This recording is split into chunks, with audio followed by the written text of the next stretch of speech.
Bien, prions Jésus, ton nom, ton nom tout-puissant, ton nom grand, ton nom au nom duquel on va plier le genou. Nous, ça va être par adoration, parce qu'on se soumet volontairement à ton nom. Merci de ce beau dimanche où on est rassemblés pour célébrer ton nom, ta résurrection, t'es vivant, t'entends nos paroles, t'entends nos prières. Seigneur, on te prie de continuer ton travail en nous. Rends-nous de plus en plus à ton image. Merci pour ce moment béni qu'on vit ensemble. En ton nom, Jésus. Amen. Mesdames et messieurs, aujourd'hui, on accueille un prédicateur invité qui vient de très loin, de la Martinique, en passant par l'église du Plateau. Peut-être que vous le connaissez déjà, Kevin Raviton. On a fait la louange ensemble quand on a fait la petite spéciale Plateau. Je ne sais pas si vous vous rappelez, au Chelaga, au Plateau, on avait comme la moitié de l'église à nous. Et vous vous souvenez de ça, hein? C'était vraiment un moment béni. Kevin jouait de la basse avec nous. Donc, Kevin est ici aujourd'hui. Membre de l'Église du Plateau, originaire de Martinique, à Montréal depuis 2023, marié depuis l'an passé. Et vous savez, il y a eu un ministère avec les ados, ministère auprès de la louange, les présidents de culte, et il est convaincu d'un appel à œuvrer dans l'enseignement et la relation d'aide. Donc là, il est en train d'étudier à la FTE pour se former et il veut parfaire ses dons. Donc aujourd'hui, la prédication, c'est dans le cadre du cours de pratique d'exégèse en contexte de ministère. C'est comme ça, on va lui offrir l'opportunité de pouvoir laisser le Saint-Esprit parler au travers de lui. Kevin, viens me rejoindre. Et c'est à toi que Dieu parle. Alors, bonjour à chacun, chacune. Et la première chose que j'ai envie de faire, c'est déjà remercier les responsables pour l'opportunité et vous remercier aussi en tant qu'Église. Et donc, je ne vais pas me présenter, j'ai été déjà présenté. Et aujourd'hui, nous allons aborder un message qui nous permettra de connaître Dieu pour pouvoir l'adorer. Aujourd'hui, je vous invite à vous plonger dans un cadre. Imaginez que vous ne connaissiez pas Dieu. Peut-être que pour certains, vous avez déjà entendu qui il est, ou peut-être que vraiment c'est votre cas. Vous ne connaissez pas Dieu. Vous avez peut-être entendu, je ne sais pas, sur YouTube, à la télé, sur les réseaux sociaux, mais vous ne savez pas qui il est, ni ce qu'il représente. Le mot Dieu aujourd'hui, tel que la société l'utilise, peut renvoyer à beaucoup de choses, dépendamment du contexte dans lequel on se trouve. Par exemple, pour les chrétiens, Dieu sera celui qui a créé toutes choses, celui qui a envoyé son Fils afin que nous soyons sauvés.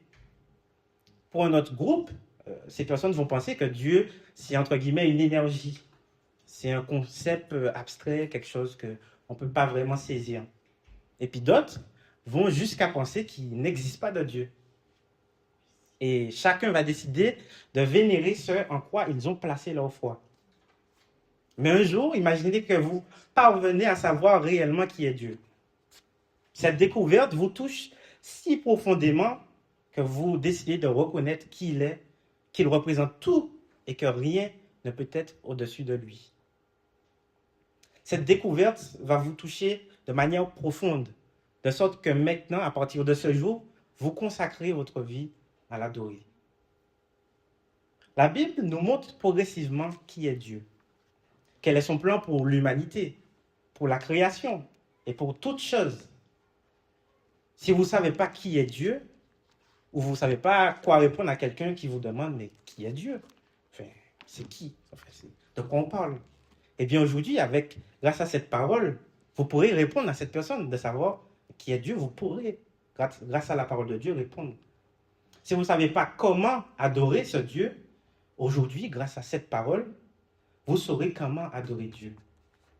C'est pourquoi nous allons observer à travers un passage comment un homme dans la Bible a découvert que Dieu sauve, que Dieu libère, que Dieu est au-dessus de toutes choses, que personne ne peut être comparé à lui, et enfin qu'il mérite notre totale adoration. Et nous allons lire le passage d'Exode 18, les versets 1 à 12. Je lis dans la version La Colombe, ceux qui ont leur Bible. Jéthro, sacrificateur de Madian, beau-père de Moïse, apprit tout ce que Dieu avait fait pour Moïse et pour Israël, son peuple, à savoir que l'Éternel avait fait sortir Israël d'Égypte. Jéthro, beau-père de Moïse, prit Séphora, femme de Moïse, qu'il avait laissé partir, ainsi que ses deux fils. L'un se nommait Gercom, car il avait dit, « Je suis un immigrant dans un pays étranger. » L'autre se nommait Eliezer, car il avait dit, « Le Dieu de mon père est venu à mon secours et m'a délivré de l'épée du Pharaon. » Jéthro, beau-père de Moïse, avec les fils et la femme de Moïse, vint vers lui au désert où il campait à la montagne de Dieu. Il dit à Moïse, « Moi, ton beau-père Jéthro, je viens vers toi avec ta femme accompagnée de ses deux fils. » Moïse sortit au-devant de son beau-père, se prosterna et l'embrassa. Ils s'informèrent réciproquement de leur santé, puis ils entrèrent sous la tente. Moïse raconta à son beau-père tout ce que l'Éternel avait fait au Pharaon et à l'Égypte à cause d'Israël, toutes les souffrances qui les avaient atteints en chemin et dont l'Éternel les avait délivrés. Jéthro se réjouit de tout le bien que l'Éternel avait fait à Israël et de ce qu'il l'avait délivré de la main des Égyptiens. Et Jéthro dit, « Béni soit l'Éternel qui vous a délivré de la main des Égyptiens et de la main du Pharaon, qui a délivré le peuple du pouvoir des Égyptiens. Je reconnais maintenant que l'Éternel est plus grand que tous les dieux, et cela alors qu'on agissait délibérément contre Israël. » Jéthro, beau-père de Moïse, prit un holocauste et des sacrifices pour les offrir à Dieu. Aaron et tous les anciens d'Israël firent participer au repas avec le beau-père de Moïse en présence de Dieu. Amen. Jusqu'ici notre lecture. Juste prier quelques secondes. Père éternel, que vraiment ce texte puisse résonner dans nos cœurs, que ton message puisse nous parler, Seigneur, que nous puissions mettre en pratique après avoir entendu, Seigneur, que ce soit moi-même, mais aussi ton Église, et que tu puisses diriger chacun à comprendre ce que tu veux communiquer. C'est pour cette raison que je te prie en Jésus-Christ. Amen. Amen. Premièrement, à travers cette lecture, nous voyons que Dieu libère et Dieu sauve. Avant que Moïse soit envoyé par Dieu pour délivrer son peuple Israël, il est né, mais il a dû un moment fuir de l'Égypte afin de sauver sa vie. C'est à ce moment qu'il est allé se réfugier dans le pays de Madian, où il a rencontré sa femme, Séphora, avec qui il a eu ses deux fils, comme on a lu, et qu'il a rencontré aussi par la même occasion son beau-père Jéthro. Qui était Jéthro? Jéthro, lui, il était prêtre de Madian. Il avait des troupeaux et Moïse s'occupait de ces troupeaux. Et la première chose qu'on voit au début de notre texte à propos de Dieu, ce que nous connaissons de Dieu, c'est qu'il a fait sortir Israël, son peuple, de l'Égypte. Jéthro a appris tout ce que Dieu avait fait pour Moïse et pour Israël, son peuple, à savoir que l'Éternel avait fait sortir Israël d'Égypte. En faisant cela, Dieu répond aux prières de son peuple et le délivre après avoir été réduit près de 400 ans en esclavage par les Égyptiens. On retrouve cela en Exode 1, verset 1 à 14.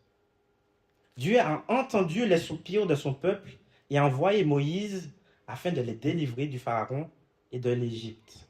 Exode 3, versets 7 à 10. Il libère son peuple parce qu'ils ont prié, mais pas juste parce qu'ils ont prié. Il y avait aussi un but pour lequel Dieu a décidé de libérer son peuple. Certes, ils ont prié, mais c'était aussi de les emmener dans le pays promis, qu'il avait déjà promis à Abraham, Israël et Jacob, le pays de Canaan. Toutefois, Israël s'arrête dans notre passage en chemin, à la montagne de Dieu. Et pour petite référence historique, c'est le mont Sinaï. C'est l'endroit où Dieu s'était révélé à Moïse dans le buisson ardent. Il avait annoncé à Moïse qu'Israël rendrait un culte sur cette même montagne. Donc Dieu avait déjà dit, vous viendrez ici m'adorer, et on voit que Moïse est exactement là, à cette montagne. Tous ces éléments nous montrent que Dieu est celui qui dirige toutes choses, qu'il est souverain. Il n'y a rien qui est en dehors de son contrôle. Il est fidèle à ce qu'il annonce. C'est pourquoi il est en mesure de pouvoir libérer son peuple et de sauver quand il veut, de la façon qu'il veut. Peut-être que vous vous demandez, est-ce que c'est vrai? Est-ce que Dieu peut me délivrer et me sauver? Et Moïse, lui, qu'est-ce qu'il a raconté à Jéthro? La première chose, c'est ce que Dieu a fait au Pharaon, c'est-à-dire de délivrer son peuple d'Israël de l'Égypte, au verset 8, des 10 plaies jusqu'à la traversée de la mer. Et la deuxième chose, c'est qu'il raconte comment Dieu a délivré Israël de toutes les souffrances qu'ils ont traversées en chemin. Comme on lit au verset 8, Moïse raconta à son beau-père tout ce que l'Éternel avait fait au Pharaon et à l'Égypte à cause d'Israël. Toutes les souffrances qui les avaient atteints en chemin et dont l'Éternel les avait délivrés. Quelles sont ces souffrances? Parce qu'on dit les souffrances, mais quelles sont ces souffrances? La première mention de difficulté qu'a rencontré le peuple dans le désert et que Dieu a répondu, c'est qu'ils se trouvaient face à la mer. Ils sont sortis du peuple d'Égypte. Ils partent, mais les Égyptiens viennent derrière. Donc ça, c'est une première difficulté. Et Dieu dit à Moïse, en Exode 14, versets 10 à 11, « Toi, lève ton bâton, étends ta main sur la mer et fends-la. Les Israélites entreront à pied sec. » Donc ça, c'est une première difficulté que les Israélites ont eue, mais que Dieu a répondu. Une deuxième mention de difficulté en Exode 15, versets 22 à 27. Les Israélites avaient soif et Dieu leur a donné de l'eau, la fontaine de Mériba. Et la troisième mention que le peuple a demandé à Dieu, que Dieu a répondu en Exode 16, versets 2 à 3. Les Israélites avaient faim et Dieu leur a donné de la nourriture en leur donnant de la caille et de la manne. Le fait que Dieu puisse délivrer le peuple de toutes ces souffrances montre à quel point il est bienveillant et peut nous sauver, nous délivrer de nos difficultés. Comment est-ce possible? Telle est la question. Oui, Dieu peut me délivrer, il peut me sauver, mais comment cela est possible? À travers Jésus. Jésus est celui à travers qui Dieu nous sauve et nous délivre. Hébreux 5, verset 9 nous montre que Jésus est devenu l'auteur d'un salut éternel pour ceux qui lui obéissent. Peu importe la situation que nous avons traversée, que nous traversons et que nous traverserons, Jésus est cette solution. Jésus peut résoudre la difficulté que vous traversez. Mais si c'est une situation que vous devez traverser, par laquelle vous devez passer, en général, vous le saurez parce qu'elle ne part pas. Elle est là. Vous priez, mais elle ne part pas, elle est là. Donc, c'est peut-être une situation que vous devez passer, que vous devez traverser. Eh bien, Jésus peut vous donner, il peut vous donner tout ce qu'il faut pour que vous puissiez la traverser.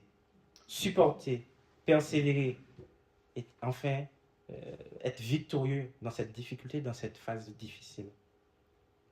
On vient de voir comment le peuple a crié à Dieu et il l'a délivré, Dieu l'a délivré de ses souffrances. Dieu, il a enlevé l'esclavage, pour le peuple, en l'occurrence pour le peuple d'Israël. Il a enlevé la situation difficile. Mais quand on regarde à la suite, cela n'a pas empêché au peuple de vivre d'autres difficultés, comme on a vu en Exode 14, Exode 15 et 16, à la fontaine, avec le peuple des Égyptiens qui est arrivé derrière eux, l'armée égyptienne. Et Dieu a répondu.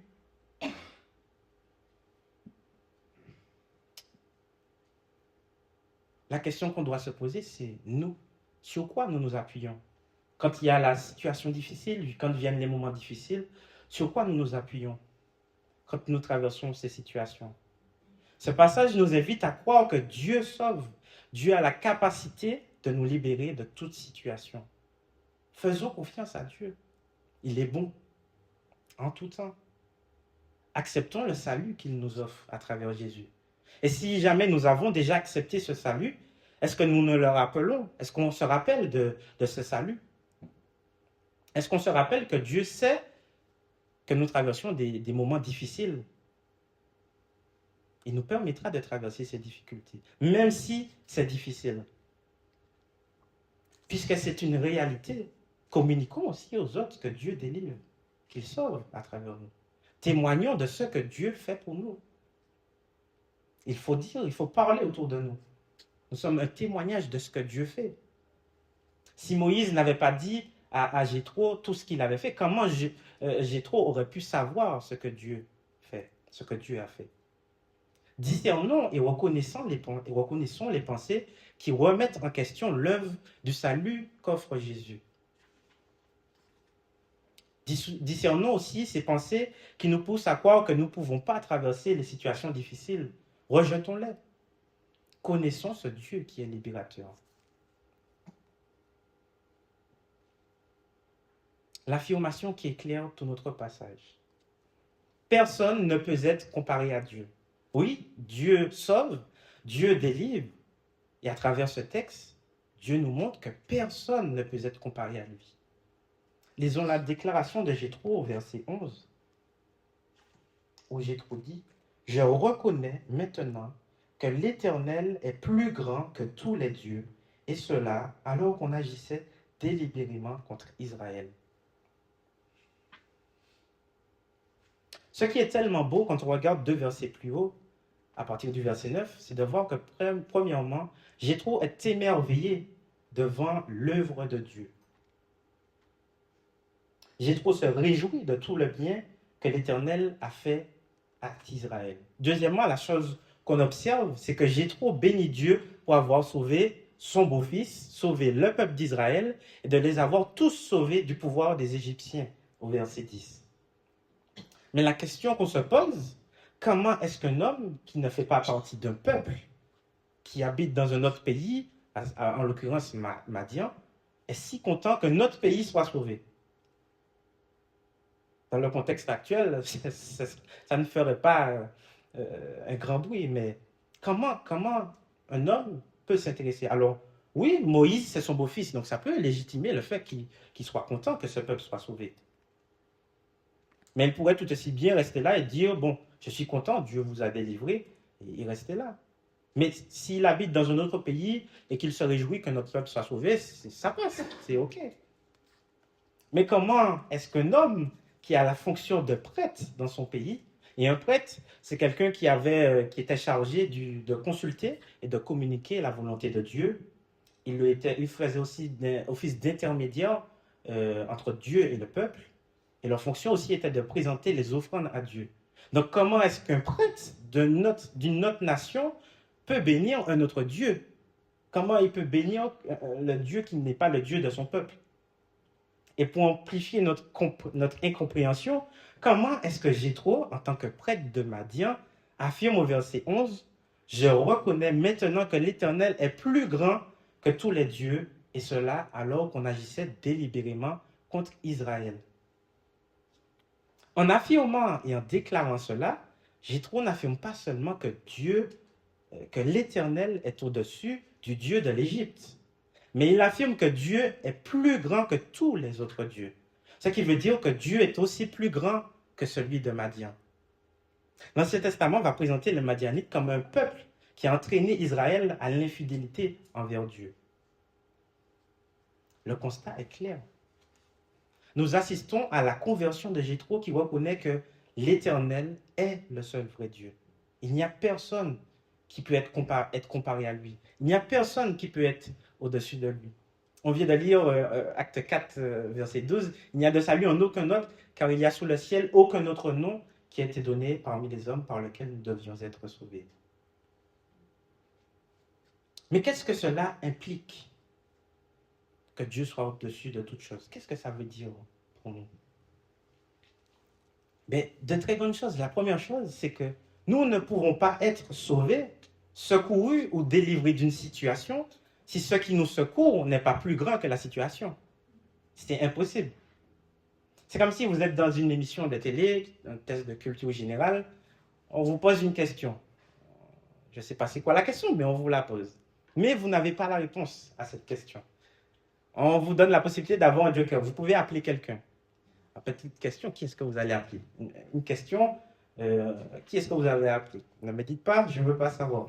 Mais imaginez que vous appelez quelqu'un, vous lui posez la question, vous êtes à la télé, la personne vous dit « je ne sais pas, je ne sais pas ». Et vous étiez persuadé que cette personne aurait eu la bonne réponse. Comment vous aurez la bonne réponse? Ce n'est pas possible. Il aurait fallu que cette personne ait la réponse, que vous appeliez quelqu'un qui serait en mesure de répondre à cette question. Et pourquoi nous disons, nous ne pouvons pas être sauvés, secourus, délivrés, si ceux qui nous secourent n'est pas plus grand que notre situation. Et ça, c'est un grand message d'espoir pour nous. Le fait que Dieu soit au-dessus de tout donne à Israël la capacité de se reposer sur lui, de lui faire confiance. On ne peut pas reposer notre confiance, nous reposer sur quelque chose qui n'a pas de poids ou qui s'écroule. Ultimement, Dieu est au contrôle de toutes choses et il est souverain. Tout ce que nous disons là, c'est ce qu'a reconnu Jéthro par sa déclaration.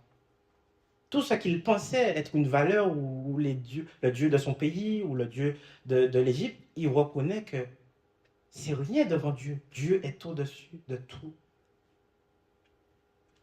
Maintenant, Dieu est aux yeux de Jéthro, Dieu est au-dessus de tout et il l'a démontré parce qu'il a délivré le peuple d'Israël. La confession de Jéthro, c'est une adoration qui vient du cœur et qui l'offre à Dieu. Si vous cherchiez une manière d'adorer Dieu, Jéthro nous montre une façon d'adorer. Une adoration qui vient du cœur. Dans le fait de parler, de dire qui est Dieu, ce qu'il a fait. Et c'est un merveilleux exemple qu'il nous donne. En Jean 4, versets 23 à 24, les vrais adorateurs adorent en esprit et en vérité. Cela signifie que grâce à l'Esprit de Dieu que vous avez, si vous avez accepté Jésus en tant que sauveur et Seigneur de votre vie et que c'est lui qui dirige votre vie, vous pouvez adorer Dieu en tout lieu, comme Jésus l'avait dit à la femme samaritaine. Il n'est plus de question d'un lieu par-ci ou par-là, mais non, les vrais adorateurs adoreront en esprit et en vérité. Non seulement c'est une adoration qui s'effectue par l'Esprit de Dieu, mais elle s'effectue dans la vérité. La vraie adoration trouve sa vraie identité en Dieu et dans la vérité qu'il communique. C'est parce que Jéthro a compris certaines choses qu'il a pu adorer Dieu. Comme on l'a dit alors là, si Moïse ne lui avait rien dit, sur quelle base il aurait eu afin de pouvoir adorer Dieu, de dire je reconnais que Dieu, si Moïse ne lui avait pas raconté ce que Dieu a fait, il n'aurait pas eu de base pour dire je reconnais que Dieu est au-dessus de tous les dieux. Quelle vérité qu'il aurait entendue à propos de Dieu afin de reconnaître qui est ce Dieu. Vous voyez comment le témoignage aussi est une chose importante. Non seulement le fait de témoigner ce que Dieu a fait, comme Moïse l'a effectué envers Moïse, mais aussi le fait de témoigner pour nous dans notre vie de tous les jours. Peu importe le lieu où nous nous trouvons, que ce soit ici, mais dans notre travail, que ce soit pour les plus jeunes aux études. Eh bien voilà, ce passage nous montre que Dieu seul mérite notre adoration. Une adoration qui vient du cœur. Alors, qu'est-ce que ça nous dit sur notre caractère? Désirons connaître ce Dieu. Aimons-le davantage. Rejetons les idoles et soyons des adorateurs. Analysons, discernons si dans notre cœur, une chose, ce que nous avons de matériel, ou notre place dans la société, ou si quelqu'un, notre femme, notre mari, nos enfants, nos amis, ou nos collègues, bien désir, celui de faire carrière, notre service, notre ministère, d'être honoré des autres. Analysons si toutes ces choses règnent dans notre cœur plus que Dieu. Adorer Dieu, ce n'est pas possible quand il n'est pas au-dessus de tout dans notre cœur. Je ne dis pas que nous ne devons pas avoir ces choses ou des aspirations, des ambitions. Non, ça peut être nécessaire. Mais le curseur, où est-ce qu'on le place? Est-ce que toutes ces choses sont au-dessus de Dieu dans notre cœur? Jéthro, lui, il a décidé de reconnaître que Dieu est au-dessus de nous. Et il y a un petit point de suspension. Qu'est-ce que nous, Jéthro l'a fait, mais nous, qu'est-ce que nous faisons? Dieu libère, Dieu sauve. Il est au-dessus de tout. C'est pourquoi Dieu seul et lui seul mérite notre totale adoration. Mais une adoration qui vient du cœur s'exprime par la parole et par les actes. Comment l'adoration peut-elle être visible? Eh bien, elle s'exprime par la parole et par les actes. Jéthro nous montre que quand nous adorons Dieu dans notre cœur, cela se caractérise par une attitude extérieure. Un auteur du nom de David Peterson a écrit un jour: l'acte d'adoration n'honore le Seigneur que si elle mène à l'obéissance et à la louange dans tous les domaines de la vie. Je répète, l'acte d'adoration n'honore le Seigneur que si elle mène à l'obéissance et à la louange dans tous les domaines de la vie. Autrement dit, quand nous adorons ou nous disons que nous adorons Dieu, est-ce que notre vie le témoigne? Est-ce que nous sommes soumis à Dieu que nous adorons? Est-ce que nous faisons sa volonté? Sa volonté se trouve dans la parole de Dieu. Est-ce que nos relations le glorifient? Est-ce que notre manière d'être, de parler, est à son image? Est-ce que notre réflexe aussi est de nous tourner vers Dieu quand il y a des difficultés, quand tout s'écoule autour de nous? Si nous reconnaissons que Dieu, il est au-dessus de tout, pourquoi on ne lui fait pas confiance? On ne lui fait pas confiance quand tout s'écroule. Un peu comme à l'image des difficultés rencontrées par le peuple d'Israël. Pendant 400 ans, ils étaient réduits en esclavage. Ils ont crié à Dieu, et Dieu a répondu. Nous observons que Jéthro adore Dieu par des sacrifices et que les anciens d'Israël, Aaron, Moïse, se joignent à lui comme un signe d'approbation et de son adoration, mais aussi de son intégration à Israël. Jéthro réalise un acte d'adoration selon ce qu'il était convenu dans l'Ancien Testament. Notons à la fin du verset 12 qu'il dit en présence de Dieu. Le verset 12, je lis: Jéthro, beau-père de Moïse, prit un holocauste et des sacrifices pour les offrir à Dieu. Aaron et tous les anciens d'Israël vinrent participer au repas avec le beau-père de Moïse, en présence de Dieu. Dieu est dans cette adoration qu'ils offrent. Quand nous regardons, nous avons un autre exemple d'adoration dans la Bible. En Jean 9, et pour le contexte, c'est un aveugle-né. Jésus est la lumière qui éclaire, et pour illustrer son identité, il va guérir un aveugle-né. Un aveugle-né qui est rejeté des pharisiens et qui est aussi rejeté de son peuple, les Juifs. Non seulement Jésus nous montre en Jean 9 qu'il est la lumière, mais qu'il montre aussi à cet aveugle qu'il est le Fils de Dieu. Observons l'attitude qu'a l'aveugle-né dans ce passage. En Jean 9, verset 35. Donc l'aveugle-né, il est chassé de la synagogue.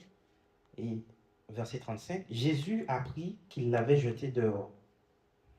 Il le trouva et lui dit: crois-tu au Fils de l'homme, qu'on considère aussi être Fils de Dieu? Il répondit: qui est-il, Seigneur, afin que je croie en lui? Tu l'as vu, lui dit Jésus, et celui qui te parle, c'est lui. Alors il dit: je crois, Seigneur. Et il l'adora. N'est-ce pas merveilleux de voir cette attitude de l'aveugle-né? Il a été rejeté, méprisé. Et quand il reconnaît l'identité de Jésus, son acte, c'est de croire et d'adorer. Quand on étudie le mot qui est derrière son adoration, l'adoration de l'aveugle-né, on voit qu'il s'est prosterné devant Jésus. N'est-ce pas ici aussi une merveilleuse attitude extérieure d'une affirmation qui sort du cœur? C'est un acte total d'adoration car l'aveugle croit en Jésus. Il exprime sa foi par un acte de révérence envers lui et l'adore. En conclusion, pour adorer Dieu, il nous faut le connaître. Pour connaître Dieu, il faut savoir qui il est. Et ce passage nous montre que Dieu est le libérateur et Dieu est le sauveur. Il n'y a personne comme lui.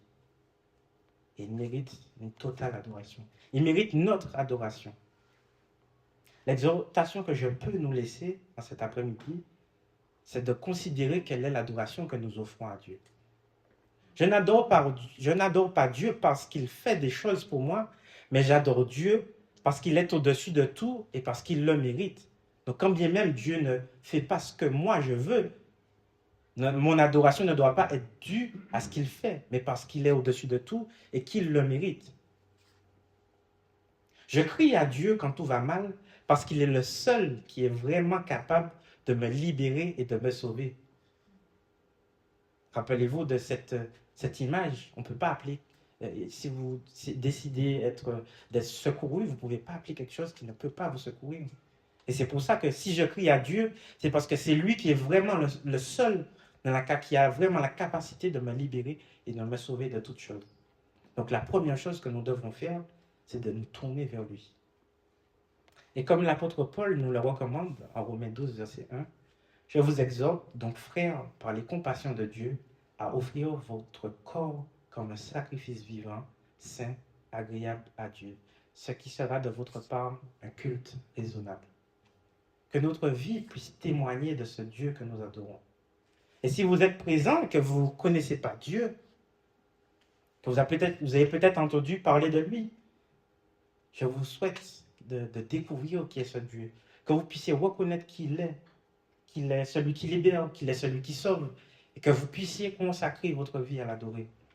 Pas à la manière des hommes, mais à la hauteur de qui il est, de sorte que vous soyez en paix, que vous fassiez partie de ce royaume qu'il nous offre. Amen. Amen.